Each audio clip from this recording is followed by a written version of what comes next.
wabarakatuh. Salam sejahtera bagi kita semua. Om Swastiastu, Namo Buddhaya, salam kebajikan bagi kita semua dan salam budi luhur. Perkenalkan, saya Idam Nunil Fadela dengan NIM 183150201 selaku mahasiswa Fakultas Ekonomi dan Bisnis Universitas Budi Luhur. Adapun maksud dan tujuan saya membuat video ini untuk memenuhi syarat ujian tengah semester pada mata kuliah Metode Penelitian kelas EC dengan dosen pengampu Bapak Dr. Muhammad Mabrur Taufik, SAG SEMM, Prodi Manajemen Fakultas Ekonomi dan Bisnis Universitas Budi Luhur. Pada kesempatan kali ini, saya akan menjelaskan bagaimana pengertian populasi dan juga pengertian sampel. Pengertian populasi. Populasi adalah kumpulan lengkap suatu objek pengamatan yang menjadi pusat perhatian penelitian banyak orang. Sebagai contoh, banyak orang, perusahaan, toko, bank, rumah sakit, daerah, dan juga dan lain sebagainya. Di sini selanjutnya saya akan menjelaskan bagaimana pengertian populasi menurut para ahli. Yang pertama adalah menurut Netra pada tahun 1976. Populasi adalah keseluruhan individu yang bersifat general umum yang mempunyai karakteristik yang sama. Yang kedua, pengertian populasi menurut Hadari Nawawi pada tahun 1983. Populasi adalah keseluruhan objek penelitian yang terdiri atas manusia, hewan, benda-benda, tumbuhan, peristiwa, gejala, ataupun nilai tes sebagai sumber data yang mempunyai karakteristik tertentu dalam suatu penelitian yang akan dilakukan. Yang ketiga adalah menurut Ari Kunto Sashimi pada 1998. Populasi adalah keseluruhan objek penelitian apabila seseorang ingin meneliti sebuah elemen yang ada dalam wilayah penelitian tersebut. Nah, maka penelitiannya itu merupakan penelitian dari populasi. Yang keempat adalah pengertian populasi menurut Sugiono pada tahun 1997. Populasi adalah wilayah generalisasi yang terdiri atas objek atau subjek yang memiliki kuantitas dan karakteristik yang tertentu yang diterapkan oleh peneliti untuk dipelajari dan kemudian ditarik kesimpulannya. Yang kelima, pengertian populasi menurut Bajin pada tahun 2000. Populasi adalah keseluruhan universum dari objek penelitian berupa manusia, hewan, tumbuhan, udara, gejala, nilai peristiwa, sikap hidup, dan sebagainya, sehingga objek ini menjadi sumber data penelitian. Dan yang terakhir, yang keenam, menurut Sujana tahun 2010, populasi adalah totalitas semua nilai yang mungkin hasilnya menghitung pengukuran kuantitatif maupun kualitatif mengenai karakteristik tertentu dari semua anggota kumpulan yang lengkap dan jelas yang ingin mempelajari semua sifat-sifatnya. Demikianlah adalah pengertian populasi menurut para ahli. Nah, untuk selanjutnya saya akan menjelaskan pengertian sampel. Apa yang dimaksud dengan sampel? Nah, sampel bisa disebut dengan istilah sebagai contoh.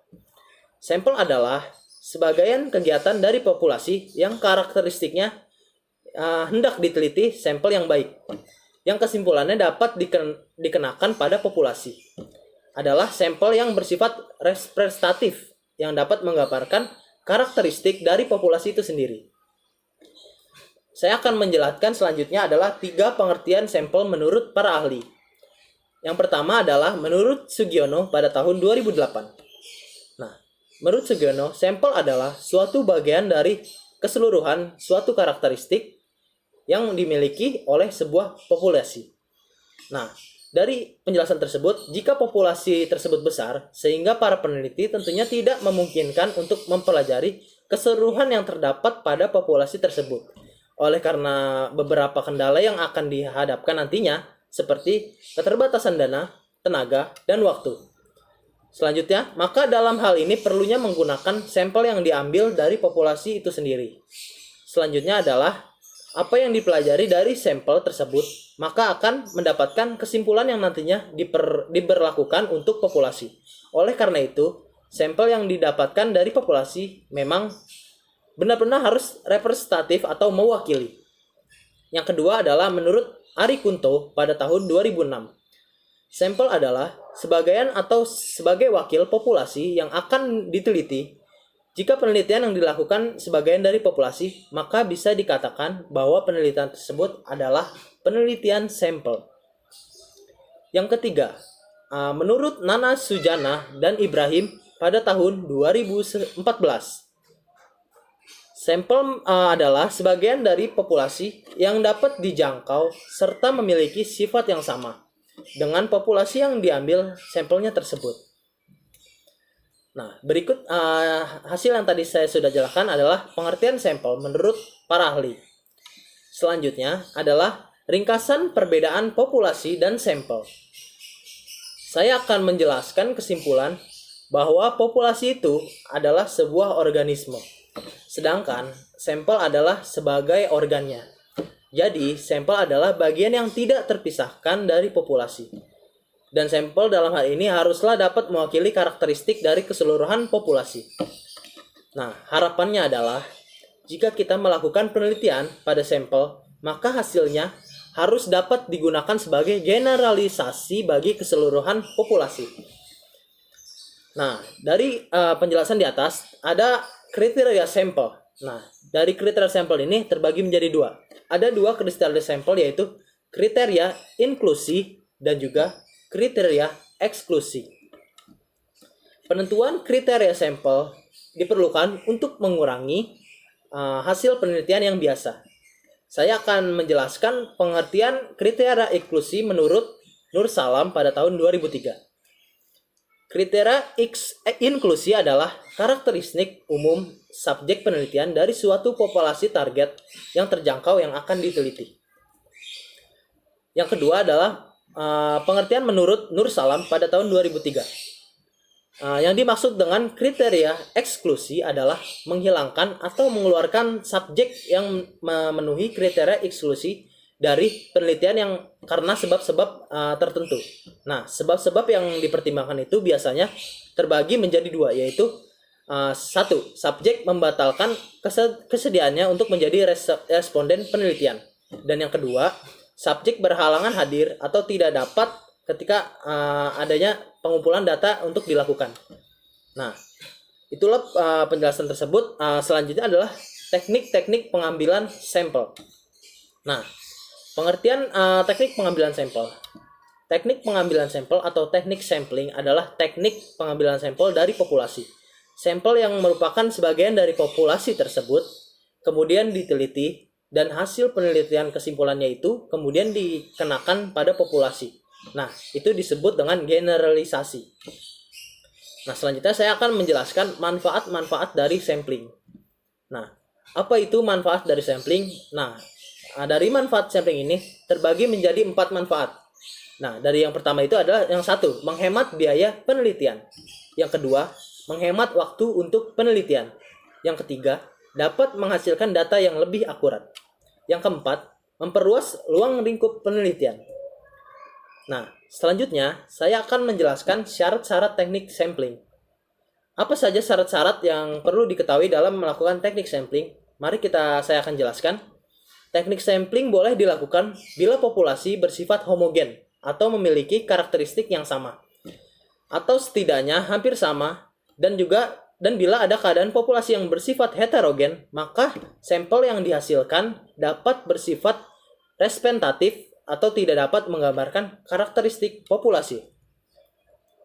Selanjutnya saya akan menjelaskan jenis-jenis sampling.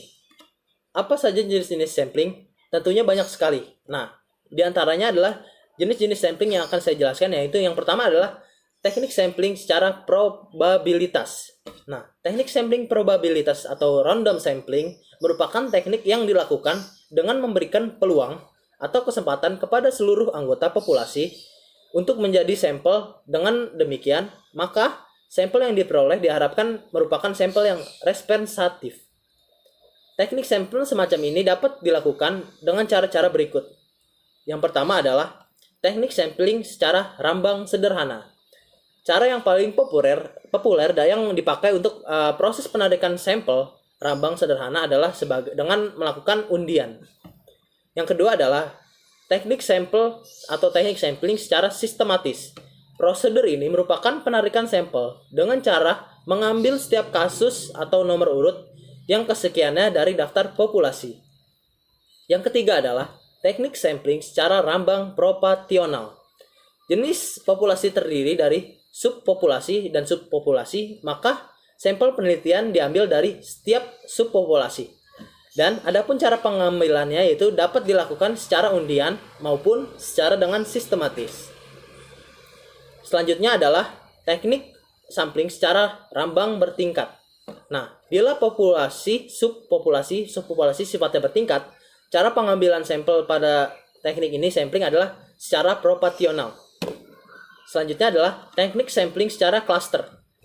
Nah, dan adanya kalanya peneliti tidak tahu persis dengan teknik karakteristik populasi yang dijadikan subjek penelitian karena populasi tersebar di wilayah yang amat luas. Untuk itu, peneliti hanya dapat menentukan sampel wilayah berupa kelompok klaster yang ditentukan secara bertahap. Teknik pengambilan sampel semacam ini disebut cluster sampling atau multi-stage sampling. Nah, yang kedua adalah teknik sampling secara non-probabilitas. Teknik sampling non-probabilitas adalah teknik pengambilan sampel dari populasi yang ditemukan atau ditentukan sendiri oleh peneliti dan juga menurut pertimbangan para pakar-pakar yang sudah ahli. Dan beberapa jenis atau cara penarikan sampel dari populasi secara non-probabilitas adalah sebagai berikut. Yang pertama adalah purposive sampling atau judgmental sampling. Penarikan sampel dari populasi secara positif adalah cara penarikan sampel yang dilakukan dengan memilih subjek berdasarkan kriteria spesifik yang ditetapkan oleh peneliti. Yang kedua adalah snowball sampling atau penarikan sampel secara bola salju. Penarikan sampel pada populasi berdasarkan pola ini dilakukan dengan menentukan sampel pertama. Sampel berikutnya ditentukan berdasarkan informasi dari sampel pertama. Sampel ketiga ditentukan berdasarkan informasi dari sampel kedua. Dan seterusnya sehingga jumlah sampel semakin besar. Seolah-olah terjadi efek bola salju. Yang ketiga adalah kuota sampling atau penarikan sampel secara jatah. Teknik sampel ini dilakukan dengan atas dasar jumlah atau jatah yang telah ditentukan. Biasanya, yang dijadikan sampel penelitian adalah subjek yang mudah ditemui sehingga memudahkan pula untuk dalam proses pengumpulan data. Yang keempat adalah accidental sampling atau contingent sampling. Dalam penelitian, bisa saja diperolehnya sampel dari populasi yang tidak direncanakan terlebih dahulu sebelumnya, melainkan secara kebetulan, yaitu unit atau subjek tersedia bagi peneliti saat pengumpulan data dilakukan, dan proses diperolehnya sampel semacam ini disebut sebagai penarikan sampel secara kebetulan dari populasi yang ada. Nah, selanjutnya saya akan menjelaskan tentang penentuan jumlah sampel. Bila jumlah populasi dipandang terlalu besar dengan maksud menghemat waktu, biaya, tenaga, maka peneliti tidak meneliti seluruh anggota populasi, melainkan akan menggunakan sampel. Bila peneliti bermaksud meneliti sebagian dari populasi yang saja atau disebut sampel, pertanyaan yang selalu muncul adalah berapa jumlah sampel yang memenuhi syarat. Dan ada hukum statistik dan menentukan jumlah sampel, yaitu semakin jumlah besarnya sampel semakin menggambarkan keadaan populasi. Nah, pernyataan tersebut menurut Sukardi pada tahun 2004. Selanjutnya saya akan menjelaskan penentuan jumlah sampel berdasarkan karakteristik dari populasi. Dan selain berdasarkan ketentuan di atas, perlu pula di penentuan jumlah sampel dikaji dari karakteristik populasi. Bila populasi bersifat homogen, maka tidak dituntut sampel yang jumlahnya besar. Misalnya saja dalam pemeriksaan golongan darah. Dengan demikian, sampel bisa dikatakan sebagai sarana untuk lebih mempermudah sebagai peneliti. Nah, demikianlah presentasi yang telah saya jelaskan. Semoga dapat bermanfaat bagi kita semua.